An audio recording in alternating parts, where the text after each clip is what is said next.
Hello guys. अभी अभी 28 तारीख को IBPS RRB लॉ ऑफिसर का एग्ज़ाम हुआ है और कई लोग मुझसे इस पोस्ट के विषय में पूछ रहे थे कि इसका नेचर ऑफ वर्क कैसा है और ये ज्वाइन करने का मतलब इसके प्रोज क्या हैं और इसके कॉन्स क्या हैं। तो आज के वीडियो में हम लोग इस पोस्ट के विषय में कुछ बेसिक बातें करेंगे और हम लोग जानेंगे कि what are the pros and what are the cons for after joining this job और क्या क्या ड्राइविंग फैक्टर्स होने चाहिए वाइल कंसिडरिंग इट। ओके, तो देखिए, फर्स्ट ऑफ ऑल कुछ ऐसे बैकग्राउंड्स हैं जिनको कंसिडर करने के बाद ही आप किसी जॉब के विषय में चर्चा कर सकते हैं।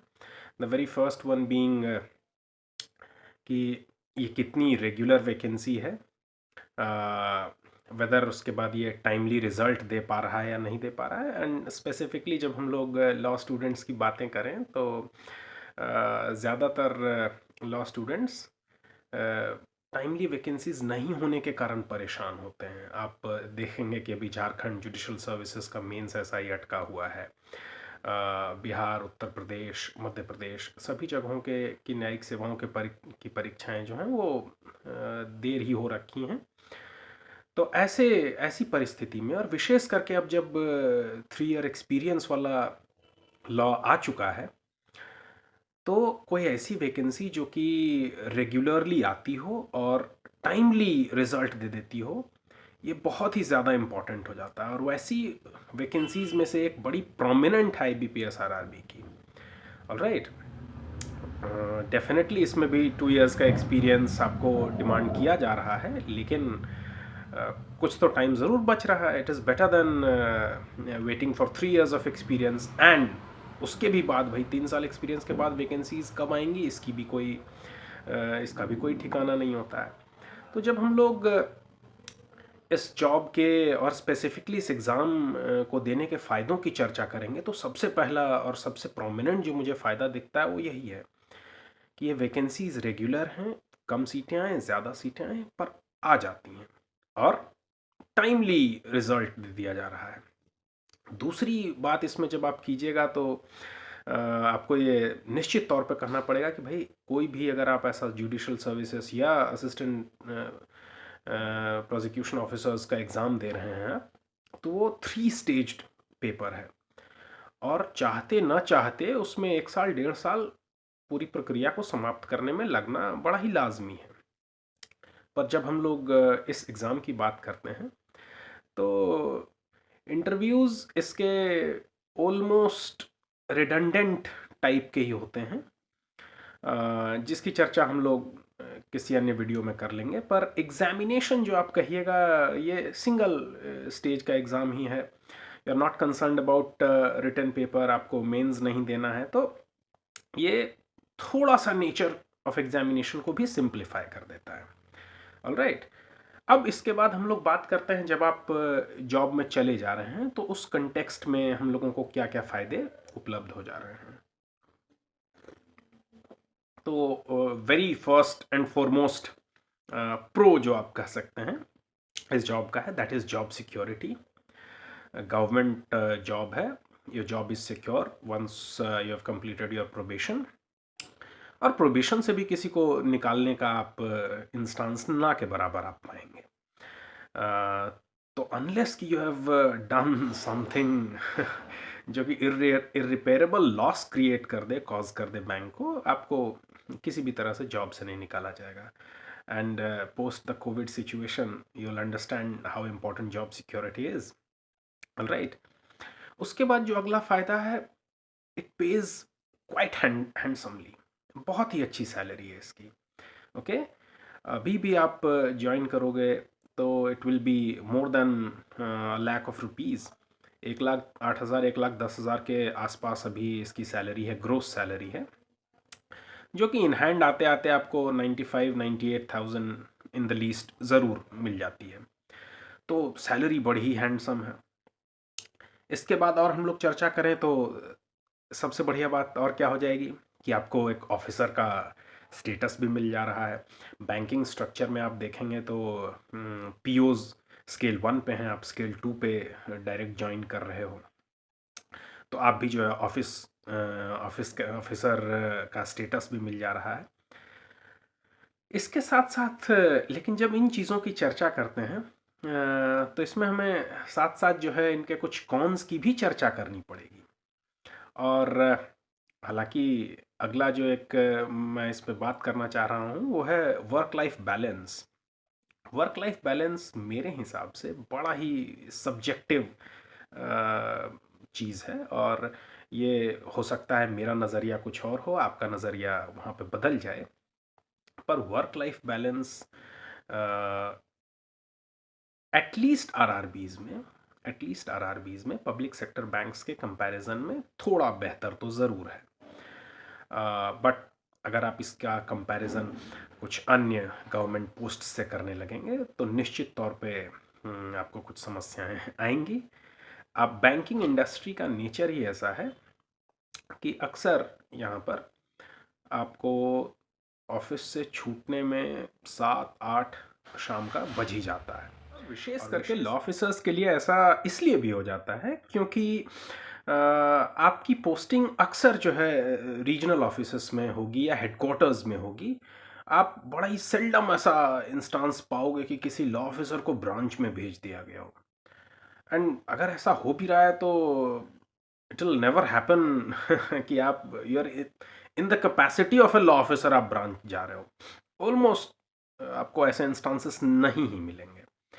यानी जब प्रमोशंस की बात आती है, आफ्टर प्रमोशंस आपके पास ये ऑप्शन होता है कि you could opt to switch in general banking, और आप जनरल बैंकिंग में स्विच करके आप ऑफ कोर्स फिर ब्रांचेस में जा सकते हो। लेकिन एज लॉन्ग एज कि आप लॉ ऑफिसर की हैसियत में रहोगे, you will never be posted in branches.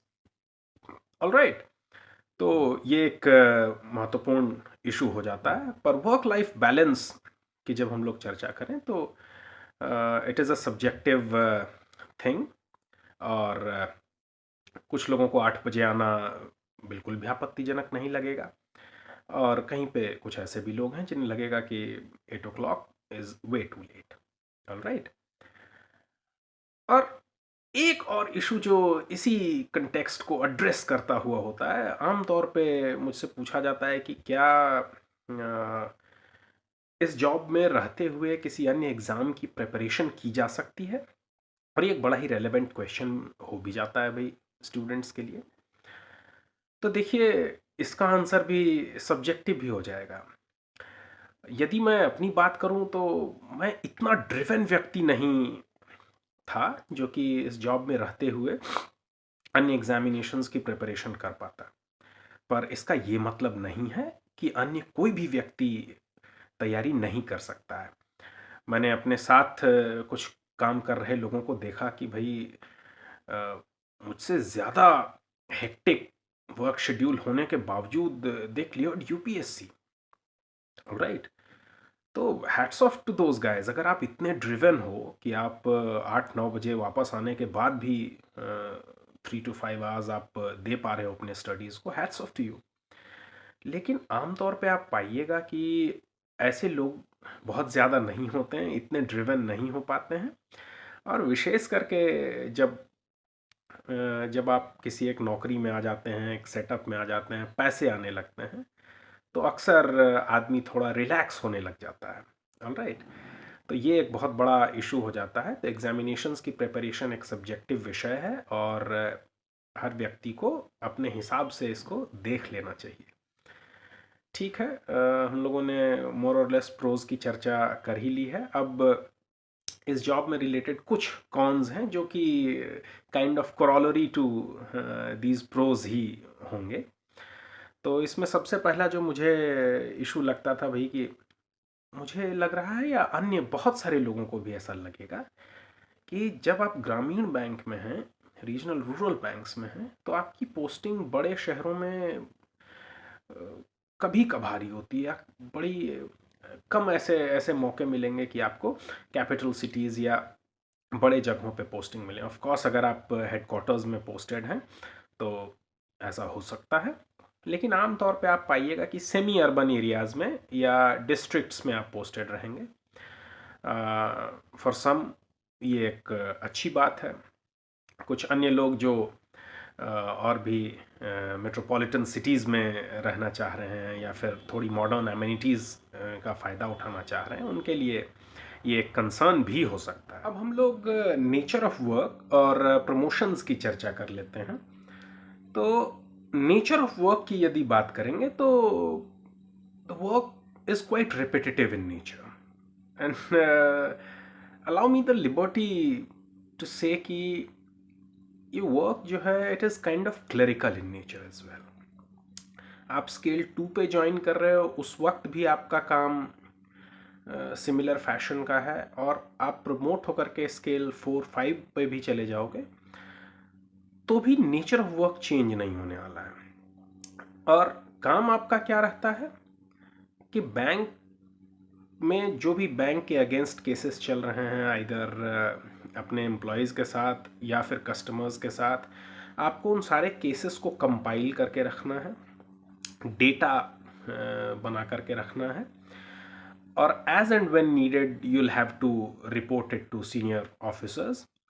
और बैंक के पास, हर बैंक के पास एक पैनल ऑफ एडवोकेट्स होता है। आपको उन एडवोकेट्स के साथ कांटेक्ट में रहना होगा और केसेस के अपडेट्स लेते रहने हैं। और यदि उन एडवोकेट्स को कुछ डेटा की ज़रूरत है तो आपको वो सप्लाई करने की आवश्यकता होगी। इसके अलावा लोक अदालत में आपको भेजा जाएगा। कई बार आपको जो बड़े लोन सैंक्शन किए जाते हैं बैंक का, उनकी लीगल वेटिंग करने के लिए कहा जाएगा। तो फिर भी यदि आप देखिएगा तो बहुत ही माइंड के एप्लीकेशन वाला जॉब नहीं है, बड़ा ही लिमिटेड मेंटल एक्सपोजर आपका होगा to a certain extent only. और विशेष करके जब हम लोग आरआरबीज़ की बात करते हैं तो उसमें सारफेसी के मामले कुछ हैं, मगर वो भी बड़े सीमित हैं। तो इस कारण से the nature of work is repetitive, और आपके प्रमोशंस के साथ वर्क चेंज होने वाला नहीं है। ऑलराइट। और इसी कारण से अब हम लोग बात करेंगे प्रमोशंस की, कि आप देखिएगा कि ग्रामीण बैंक में प्रमोशंस बहुत स्लो है। आप स्केल 2 पे ज्वाइन कर रहे हो and it is more likely than not कि आप स्केल 5 पे रिटायर कर जाओगे। और यदि बिहार जैसे स्टेट की बात करें तो यहाँ तो स्केल 5 भी अभी तक नहीं था। लॉ ऑफिसर्स का प्रमोशन काफ़ी स्लो हो जाता है, और इसके कई रीजंस हो सकते हैं, क्योंकि जैसा मैंने कहा कि नेचर ऑफ वर्क चेंज ही नहीं हो रहा है। तो it is almost not relevant for the bank to promote the law officers. और आप पाइएगा कि दूसरे स्पेशलिस्ट फील्ड के जो लोग होते हैं वो बैंकिंग, जो कोर बैंकिंग के एस्पेक्ट्स हैं, उसको बेटर डील कर पा रहे होते हैं।